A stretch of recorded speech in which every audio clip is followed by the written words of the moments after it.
नमस्कार, आप जुड़ चुके हैं रियल न्यूज हरियाणा के साथ और आज पहुंचे हैं ग्रामीण क्षेत्र के स्कूल आदर्श सीनियर सेकेंडरी स्कूल पिरथड़ा के अंदर।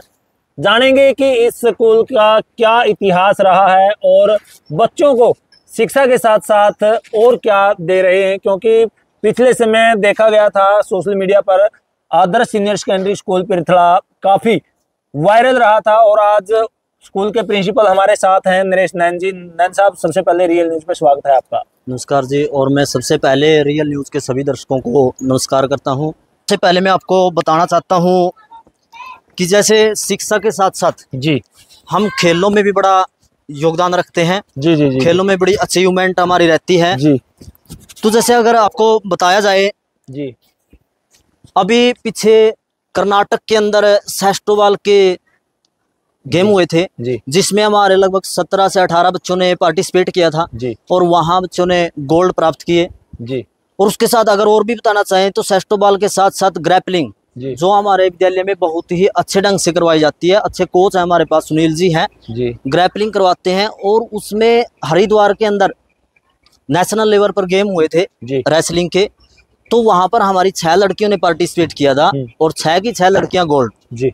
तो इतनी अचीवमेंट है। अगर राज्य स्तर की बात करें, स्कूली लेवल पर बात करें, तो कितने नाम आपको बताएं कि उसमें बताते बताते हमारा समय सारा दिन ही लग जाएगा। इतने गोल्ड हमारे विद्यालय ने प्राप्त किए हैं। आपको और क्या बताएं, यहाँ तक कि आने वाले समय में हमें ये उम्मीद है 1-2 महीने के बाद कि हमारे विद्यालय से एक अंतर्राष्ट्रीय स्तर पर भी हमारे बच्चे खेलते हुए नजर आपको आएंगे। ये हम आपको विश्वास दिलाते हैं। जी, आपने बताया खेलों के अंदर इतना अग्रणी है जिससे कि एक जो आदर्श स्कूल है वो खास बनता गया ग्रामीण क्षेत्र में। तो अगर शिक्षा की बात करें, जो स्टाफ है पूरा योगदान देता है, पूरा समर्पित रहता है विद्यालय के प्रति, बच्चों के प्रति।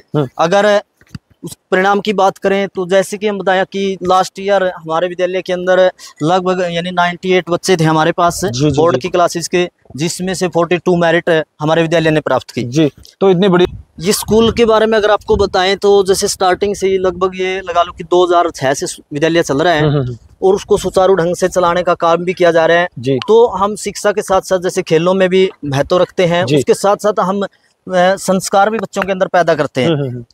जैसे अगर आपकी बात की जाए, जैसे कि हमारे जो पुराने रीति रिवाज थे, बड़े बुजुर्गों को से आशीर्वाद लेना, उनके पांव छूना, तो उनसे आशीर्वाद लेना बच्चों को हम यहाँ पर संस्कार भी सिखाते हैं कि सुबह उठ के या शाम को जाते समय या जैसे भी हमारे कोई भी बुजुर्ग मिले, कोई भी रिलेटिव मिले, तो उनसे सबसे पहले उसके पांव छूना। तो ये बहुत बड़ी बात आपने कही है। अगर छोटे बच्चों की बात करें, आज मोबाइल का युग है, क्योंकि जो बच्चे हैं मोबाइल के बगैर खाना भी नहीं खाते हैं। वो कहते हैं कि अगर सामने फोन रखोगे तो खाना खाएंगे, उसको लेके कुछ व्यवस्था। देखो जी कर्ण जी, आपने ये बहुत ही अच्छा एक क्वेश्चन किया है कि आज का जो समय है मोबाइल का समय है, और यहाँ तक कि जो छोटे छोटे बच्चे हैं वो खाना खाते ही नहीं है फोन के बगैर। कर जाते ही वो रोते हैं कि जब तक हमें फोन नहीं मिलता हम खाना नहीं खाते। तो इसके लिए भी हम ने, जैसे पुराने समय में होता था कि जो शिक्षा उनको दी जाती थी पुरातन समय में, तो वही शिक्षा आज हम साथ के साथ उन बच्चों को दे रहे हैं। जैसे उनके लिए एक अलग से मदर टीचर रखे हुए हैं, जो एक घर के अंदर माहौल होता है, बिल्कुल वो माहौल हम स्कूल के अंदर उन बच्चों को देते हैं ताकि उनको वही लगे। और उनके लिए स्पेशल यानी अलग से मदर टीचर रखी हुई है ताकि उनको वो वही संस्कार दे बच्चों को जो उनको घर पे दिए जाते थे, जो घर पे बच्चों को दिए जाते हैं। क्या ऐसा भी है स्कूल में कभी पेरेंट्स को बुला के उनके साथ मीटिंग या कोई डिस्कस की जाती है? बिल्कुल, ये तो मतलब ये लगा लो कि महीने में या 2 महीने के बाद हर समय पर पेरेंट्स को बुलाया जाता है, और एक बच्चे की और एक टीचर की और एक पेरेंट्स की, मतलब इनको आपस में बिठाकर बात की जाती है कि जहाँ जहाँ जो कमी हमें महसूस होती है उस कमी को दूर किया जाए। पेरेंट्स से सलाह ली जाती है, उसको सलाह दी भी जाती है, और बच्चे के अंदर पूरा सुधार करने की कोशिश करते हैं, उसके अंदर अच्छे संस्कार डालने की कोशिश करते हैं, उसको एक अच्छा व्यवहारिक नागरिक बनाने का हम काम करते हैं। योग हमें पेरेंट्स से मिलता है, गाँव से मिलता है, तो गाँव के जो मतलब मौजूद आदमी होते हैं या गाँव के आम लोग हैं, तो वहाँ यहाँ पर जो भी आता है, जो देखता है, तो मतलब उनसे बात भी होती है। तो हम यही सोचते हैं कि जो शिक्षा या जो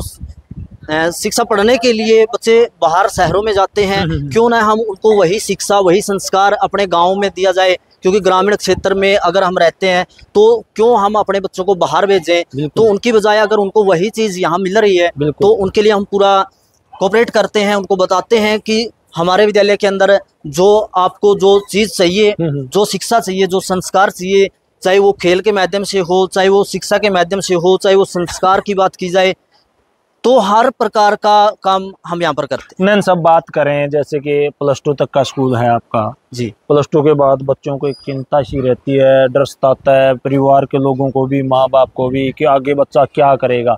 क्या ऐसी आपके स्कूल में कोई जैसे कि समय समय पर काफ़ी देखा गया है कि क्लासेज लगाई जाती हैं बच्चों के भविष्य के लिए, वो भी व्यवस्था बिल्कुल व्यवस्था की जाती है जी। आगे क्या करें बच्चों को समय समय पर मोटिवेट किया जाता है। जो बच्चे +2 पास आउट होकर जाते हैं तो उनको बताया जाता है कि आप जिस प्रकार का बच्चा है, जिस लेवल पर जाना चाहता है, तो उसको उसी प्रकार से मोटिवेट किया जाता है कि आप इस फील्ड में जाएंगे तो आपके लिए बेटर रहेगा, उसका जीवन अच्छा होगा, उसका जीवन सुधरेगा। तो ये चीज़ें मतलब समय समय पर बच्चों को मोटिवेट किया जाता है, सेमिनार लगाया जाता है बच्चों के लिए, तो समय समय पर।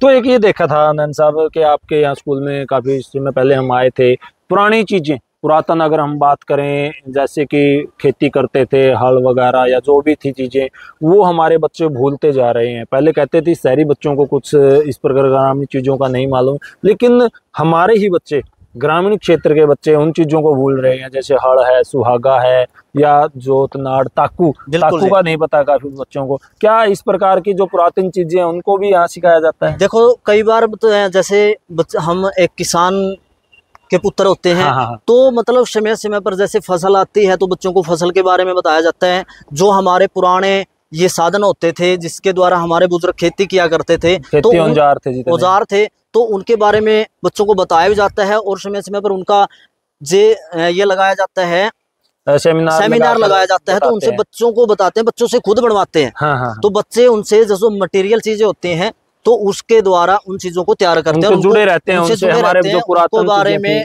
बताया जाता है भाई ये चीज हमारे किस कार्य में आती थी, किस कार्य आती थी और इन चीजों से हम क्या काम करते थे। तो देखो मैं यही कहना चाहता हूँ कि जो बच्चे एक तो जो खेलते हैं, हो सकता है कि कई बच्चे पढ़ने में अच्छे होते हैं, हो सकता है कि कई बच्चे पढ़ने में अच्छे नहीं होते, तो हो सकता है कि वो खेलने में अच्छा महत्व देते हो, अच्छा योगदान दें और एक अच्छा खिलाड़ी वो बने, एक उभरता हुआ सितारा बने। तो हम स्टार्टिंग ही जो छोटे छोटे बच्चे होते हैं उन्हीं को खिलाना स्टार्ट कर देते हैं। जैसे छोटे छोटे बच्चे हैं हमारे अभी भी खेल रहे हैं, तो इन बच्चों से हम तैयार करवाते हैं। सुनील जी है हमारे पास कोच, शाम को लगभग ये लगा लो कि 7 बजे तक यहाँ रहते हैं। तो मैं उनसे यही एक अपील करता हूँ कि जो भी बच्चे खेलते हैं पूरी मन लगाकर, पूरी लगन से खेलें ताकि वो अच्छा लेवल प्राप्त कर सकें। और रही बात आपकी कि आप कह रहे हैं कि अंतर्राष्ट्रीय स्तर पर, हाँ मैं ये पूरा विश्वास दिलाता हूँ कि हमारे आसपास के क्षेत्र वासियों को, ग्रामवासियों को, खिलाड़ियों को कि आने वाले समय में पूरी उम्मीद है हमें कि हमारे बच्चे अंतर्राष्ट्रीय स्तर पर आपको खेलते हुए नजर आएंगे। ये आपको 2 महीने के बाद दिख भी जाएगा जी। तो अपील करूंगा क्षेत्रवासियों से एक बार अपने बच्चों को साथ में लेके विजिट जरूर करें आदर्श सीनियर सेकेंडरी स्कूल में। सर अगर बात करें हम, सबसे मेन जो समस्या आज की चली हुई है पर्यावरण को लेके, स्कूल में बच्चों को पर्यावरण के प्रति कैसे जागरूक किया जाता है? पर्यावरण के प्रति बच्चों को समय समय पर जागृत किया जाता है, उसके लिए सेमिनार भी लगाया जाता है और बच्चों को बताया जाता है कि जब तक हमारा पर्यावरण अच्छा नहीं होगा तो हमारा स्वास्थ्य अच्छा नहीं होगा। बिल्कुल। तो पर्यावरण के बारे में बच्चों को बताया जाता है, उनको बताया जाता है कि हमें जहाँ पर भी लगे कि वहाँ पर ज्यादा से ज्यादा वृक्ष भी लगाए जाए ताकि हमारा जो पर्यावरण है वो सुधर सके। पर्यावरण अच्छा होगा तो सब चीजें अच्छी होगी, उससे फसल भी अच्छी होगी, वातावरण भी अच्छा होगा, स्वास्थ्य भी रहेगा।